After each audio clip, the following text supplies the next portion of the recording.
मित्रों, मैं एनडीए की इस विशेष प्रेस वार्ता में मैं आप सबका स्वागत करता हूं।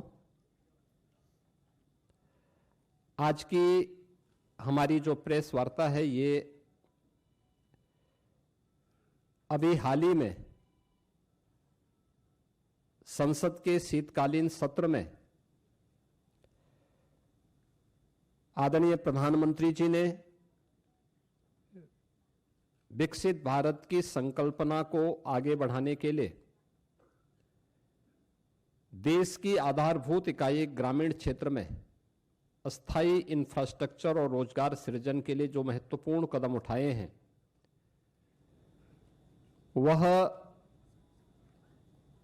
एक नए अधिनियम के रूप में, जिसमें विकसित भारत गारंटी फॉर रोजगार एवं आजीविका मिशन ग्रामीण एक्ट 2025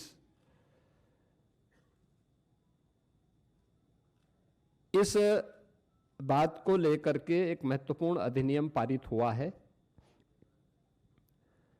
जो भारत के ग्रामीण विकास की दिशा से एक मील का पत्थर साबित होने जा रहा है। मित्रों, ये प्रेस वार्ता करने की आवश्यकता इसलिए पड़ी है क्योंकि जिन लोगों ने देश के अंदर लंबे समय तक देश के संसाधनों पर डकैती डाली, देश के एक गरीब को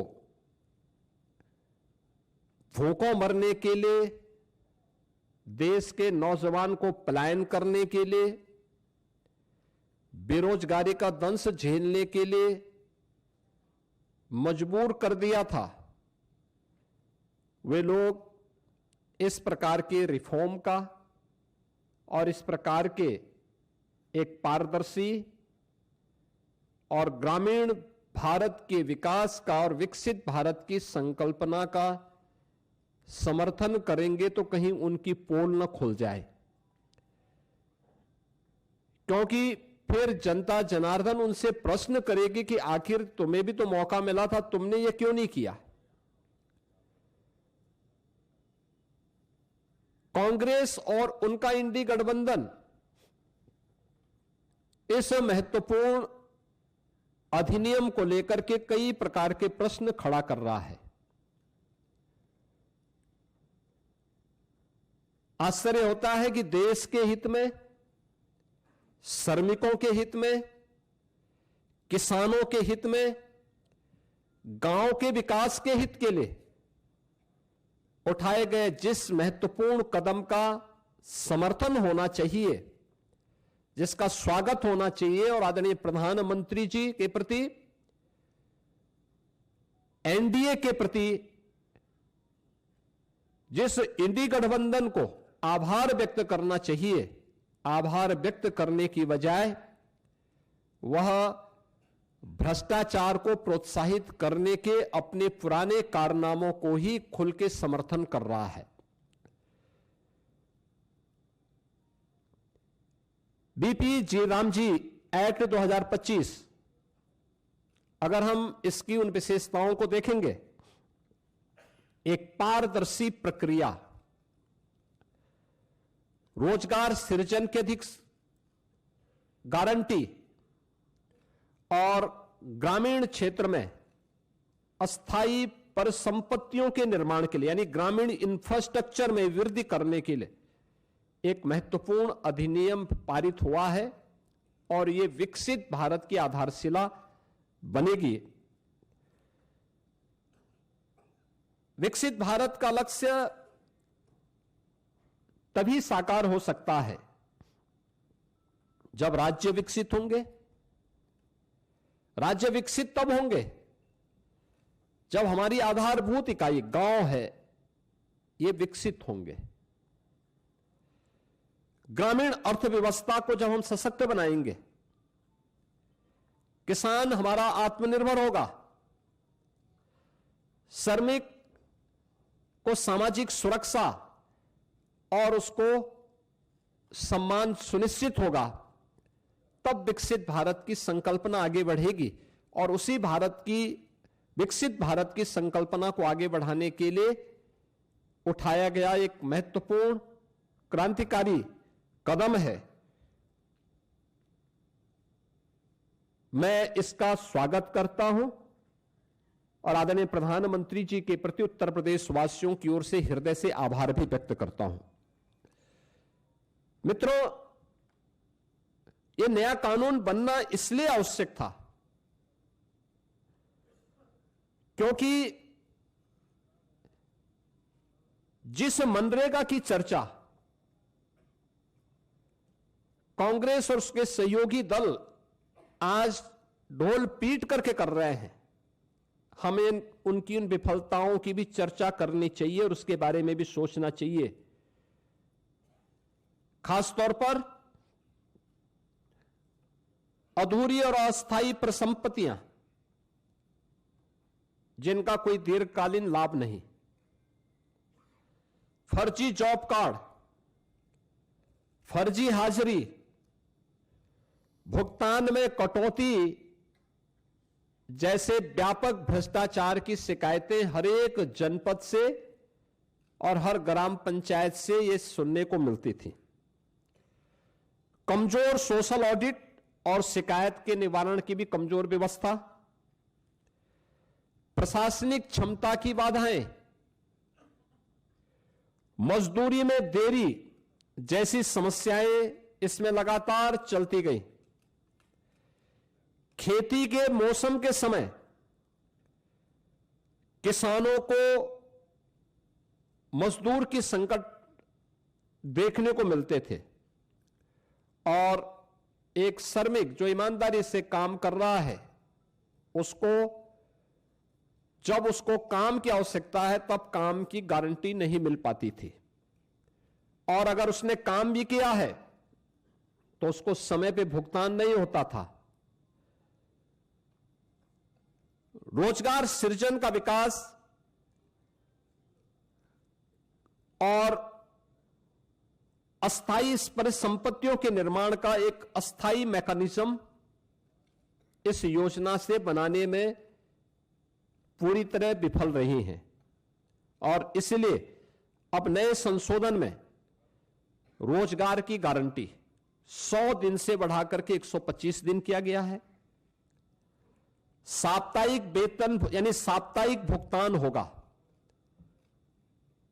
ऐसा नहीं कि महीनों और वर्षों लग रहे हैं, अब हर सप्ताह लेबर ने काम किया तो साप्ताहिक उसे भुगतान होगा, और देरी होगी तो इसका मुआवजा भी देना होगा, यानी उसके लिए अतिरिक्त तो उसको ब्याज देना होगा। समय पर काम नहीं मिलने पर बेरोजगारी भत्ता अब कानूनी अधिकार हो गया है। यानी अगर कोई व्यक्ति कहता साहब मुझे काम चाहिए और काम नहीं दे रही है ग्राम पंचायत, तो उसके बदले में उसको भत्ता की गारंटी होगी। खेती के मौसम में किसानों को मजदूरों की कमी न हो, इसके लिए राज्यों को बुआई और कटाई के समय 60 दिन तक कार्य का विराम देने का अधिकार भी राज्यों को दिया गया है। राज्य तय करेंगे कि कब खेतीबाड़ी का समय है, उस समय मनरेगा के कार्य स्थगित रहेंगे, खेतीबाड़ी के कार्य के लिए लोग पर्याप्त संख्या में लोग मिल पाएंगे, और 125 दिन की गारंटी वर्ष भर में जो भी कार्य करने के इच्छुक हैं उन श्रमिकों को प्राप्त होगा। किसान और मजदूर दोनों के हित इसके माध्यम से सुरक्षित रखने की गारंटी दी गई है। खोदने और भरने वाली कामों पर विराम होने से स्वाभाविक रूप से जिनके हित प्रभावित हो रहे हैं वो चिल्ला रहे हैं, क्योंकि गड्ढा खोदते थे फिर उसको पाटते थे। ये प्रक्रिया अब उनके हित प्रभावित हो रहे हैं तो स्वाभाविक रूप से उनका चिल्लाहट होना स्वाभाविक रहे।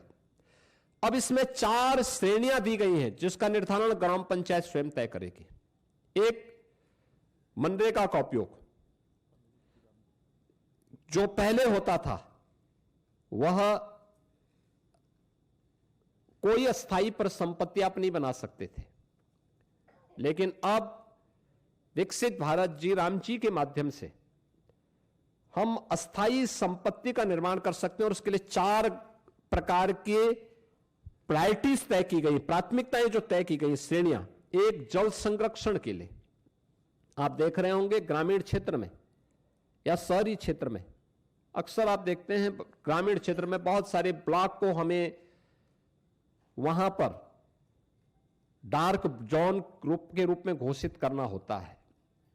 पानी की मात्रा बहुत नीचे जा चुकी होती है, कोई वहां पे अस्थायी व्यवस्था नहीं बन पाती है। अब इस योजना के माध्यम से जो मनरेगा में व्यवस्था नहीं थी, विकसित भारत जी राम जी के माध्यम से गारंटी दी गई है कि वह इसके माध्यम से जल संरक्षण की अस्थायी व्यवस्था क्रिएट कर सकते हैं, यानी रेन वाटर हार्वेस्टिंग की व्यवस्था, चेक डैम की व्यवस्था और उससे जुड़ी हुई अन्य सुविधाओं को वहां पे गांव में वो क्रिएट कर सकता है। ग्रामीण बुनियादी इंफ्रास्ट्रक्चर के माध्यम से वह इन चीजों को वहां पे विकसित कर सकता है, सड़क, नाली, इन सब का विकास कर सकता है। आजीविका संबंधी इंफ्रास्ट्रक्चर को भी इसके माध्यम से क्रिएट कर सकता है, खेल का मैदान बना सकता है, ओपन जिम का निर्माण कर सकता है। गांव के पास पैसा है, गांव के पास लैंड है, गांव की मार्केट मंडी बना सकता है। गांव में सड़कों पे जहां तहां जो मंडी बनी हुई है उसको हटाकर उसको व्यवस्थित रूप से दुकानें बनवा करके एक अच्छे खाली जगह पर उसको अस्थायी रूप से सड़क से हटा करके एक सिस्टम के साथ जोड़ सकता है, जिससे सुरक्षा की गारंटी व्यापार उस दुकानदार के पास भी हो जाएगी और साथ साथ गांव के पास एक इनकम का माध्यम भी हो जाएगा। इस प्रकार के उसको भी किया जा सकता है। और प्रतिकूल मौसम घटनाओं से निपटने और आपदा तैयारी हेतु भी विशेष कार्य किए जा सकते हैं, यानी बाढ़ प्रबंधन के लिए गांव से जुड़े हुए छोटे छोटे कार्य हैं, उसके लिए शासन पे उनको निर्भर रहना पड़ता है। अब इसके लिए निर्भरता की आवश्यकता नहीं, ये सारी चीजें वहां पर उपलब्ध। आप इस विकसित भारत जी राम जी की इस स्कीम के माध्यम से इस अधिनियम आपको ये गारंटी दे रहा है। टेक्नोलॉजी को कानूनी अधिकार के रूप में अब शामिल इसके माध्यम से किया गया है। बायोमेट्रिक उपस्थिति, geo tagging, satellite imaginary, real time mobile app monitoring और एआई से निगरानी और सीधे डिजिटल भुगतान, यानी अब हाजिरी भरने की औपचारिकताएं नहीं होंगी। अब जो भी होगा बायोमेट्रिक उपस्थिति के माध्यम से होगी, जियो टैगिंग के माध्यम से होगी, सैटेलाइट इमेजनरी के माध्यम से अस्थायी परिसंपत्ति का निर्माण हुआ है कि नहीं हुआ है, real time mobile app monitoring भी होगी, या ये टूल का भी इस्तेमाल वहां पे हो सकता है। और सीधे डिजिटल भुगतान डीबीटी के माध्यम से हम श्रमिक के खाते में सीधे पैसा भेजेंगे, ये इसके माध्यम से होगा। फर्जी नामों पर पैसा उठाने का खेल अब हमेशा के लिए बंद। आपने देखा होगा इससे पहले समाजवादी पार्टी के समय में सोनभद्र में मनरेगा का भयंकर घोटाला हुआ था, सीबीआई की इंक्वायरी उस समय उसकी चल रही है। यह भी उनके समय में लगातार होता रहा है। 6 माह में अनिवार्य सोशल ऑडिट, डिजिटल और समयबद्ध बहुस्तरीय शिकायत निवारण, जिला लोकपाल की व्यवस्था और केक के मानकों के अनुरूप ऑडिट की व्यवस्था भी इसके माध्यम से रहेगी। दूसरा, वित्तीय अनुशासन के साथ साथ यह संघीय संतुलन को बनाए रखने में भी एक बेहतर योगदान नया अधिनियम हमें देने जा रहा है, जिसमें केंद्र राज्य की साझेदारी 60-40 की हो गई। स्पष्ट वार्षिक बजट, लेकिन काम मांग आधारित ही रहेगा, यानी काम जो मांगेगा गांव में मांगेगा उसके अनुरूप ही वहां पे उसको कार्य भी दिया जाएगा। राज्यों को अधिक वित्तीय भागीदारी से में स्वामित्व, निगरानी और उसके गुणवत्ता सुधार, ये राज्यों को इसका पूरा वो दिया गया है कि राज्य इसके लिए करेंगे। और मेरा मानना है कि कुल आवंटन में वृद्धि करके राज्यों को इस मनरेगा की तुलना में अगर इस नई स्कीम के माध्यम से आप देखेंगे तो विकसित भारत जी राम जी के माध्यम से 17,000 करोड़ रुपए अधिक धनराशि इसके माध्यम से प्राप्त हो सकती है। इसमें राज्यों को, यानी इससे पहले होता क्या था मनरेगा में, जिन राज्यों में श्रमिक कम है, जिन राज्यों में गरीबी कम है, उन राज्यों में पैसा ज्यादा जाता था क्योंकि फर्जी भुगतान होता था। लेकिन अब जिन राज्यों में लेबर क्लास ज्यादा है, जिन राज्यों में उन लोगों को, श्रमिकों को रोजगार की गारंटी मिलनी चाहिए, उन राज्यों को इसके माध्यम से ज्यादा कार्य मिलेगा, श्रमिकों का अधिकार बढ़ेगा, भुगतान उनका सुरक्षित होगा, किसान को समय पर भी श्रम उपलब्ध होने लगेगा। अब रोजगार केवल राहत का माध्यम नहीं, अभी तो यह विकास और आत्मनिर्भरता का भी आधार बनेगा। यानी आपने देखा होगा, इससे पहले मनरेगा में क्या करते थे, सब रोजगार सृजन करना, एक बार गड्ढा खोदो फिर उसको पाट डालो। अब ये नहीं, अब कोई भी रोजगार होगा तो अस्थायी संपत्ति के निर्माण को लेकर के होगा, अस्थायी संपत्ति उसके माध्यम से बननी है। और विकसित भारत 2047 के विजन के अनुरूप ग्रामीण भारत अब राष्ट्र निर्माण पर और अधिक सक्रिय भूमिका का निर्वहन इसके माध्यम से कर पाएगा। मित्रों,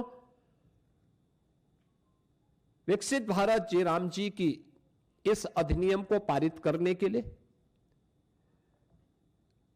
मैं आदरणीय प्रधानमंत्री जी का, केंद्रीय ग्रामीण विकास मंत्री माननीय शिवराज सिंह चौहान जी का, पूरे केंद्रीय कैबिनेट का हृदय से मैं आभार व्यक्त करता हूं।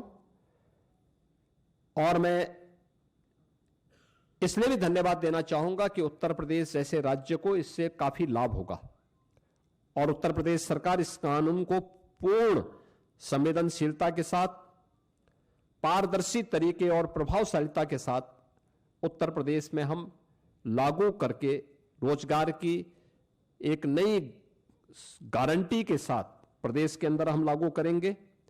हमारा स्पष्ट लक्ष्य है, हर पात्र को समय पर काम, हर गांव में टिकाऊ परिसंपत्तियां और हर श्रमिक के जीवन में सम्मान, सुरक्षा और खुशहाली हर हाल में प्राप्त होनी चाहिए। और आदरणीय प्रधानमंत्री जी के इस विजन के अनुरूप हम उत्तर प्रदेश के अंदर इसे प्रभावी ढंग से लागू करेंगे। और मैं फिर इस बात को कह सकता हूं कि विकसित भारत जिनकी संकल्पना में नहीं है, श्रमिकों का हित और किसानों का हित जिनके एजेंडे में कभी नहीं रहा है, ग्रामीण भारत का विकास हो और हर नागरिक को सम्मानजनक जीवन जीने का अधिकार मिले, ये जिनके एजेंडे में कभी नहीं रहा है, वे लोग तमाम प्रकार की भ्रम की स्थिति पैदा करना चाहते हैं और वही लोग इसका दुष्प्रचार भी कर रहे हैं। विकसित भारत जी राम जी का यह अधिनियम भारत के श्रमिकों के लिए, भारत के किसानों के लिए, भारत के ग्रामीण भारत के विकास के लिए एक मील का पत्थर साबित होगा। और उत्तर प्रदेश सरकार इस अधिनियम का समर्थन करती है और इसको पूरी प्रभावी तरीके से लागू करने के लिए अपनी प्रतिबद्धता को दोहराती है। धन्यवाद जी।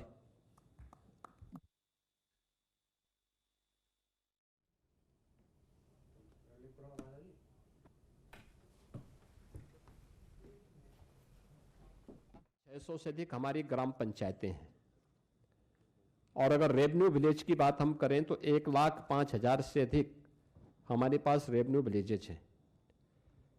उत्तर प्रदेश के अंदर आज भी हमारी लगभग 67 से 70% आबादी ग्रामीण क्षेत्र में निवास करती है।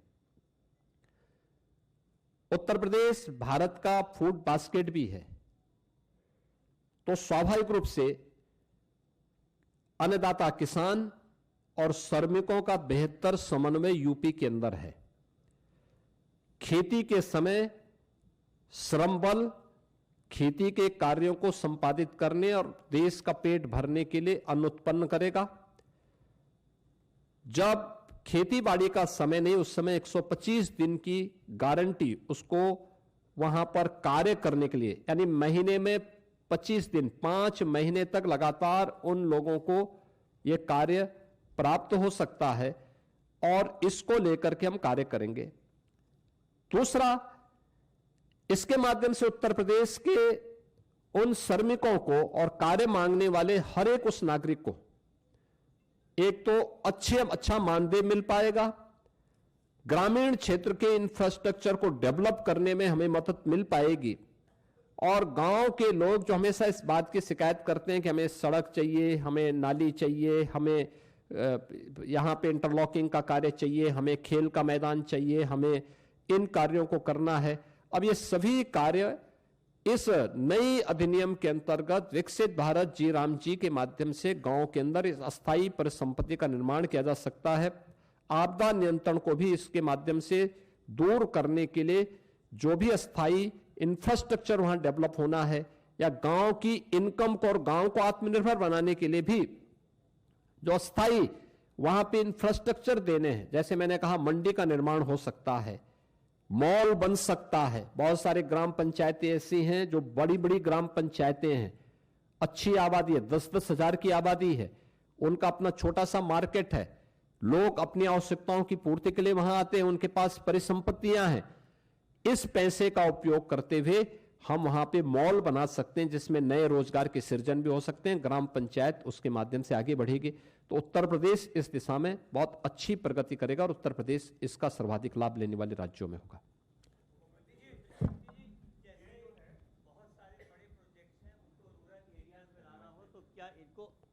मुख्यमंत्री जी, अगर बड़े प्रोजेक्ट्स हैं उनको रूरल एरियाज में एम्बिशियस ग्रोथ प्लान है उसमें लेके आना हो, तो क्या इसको जी राम जी को आउटसोर्स करेंगे?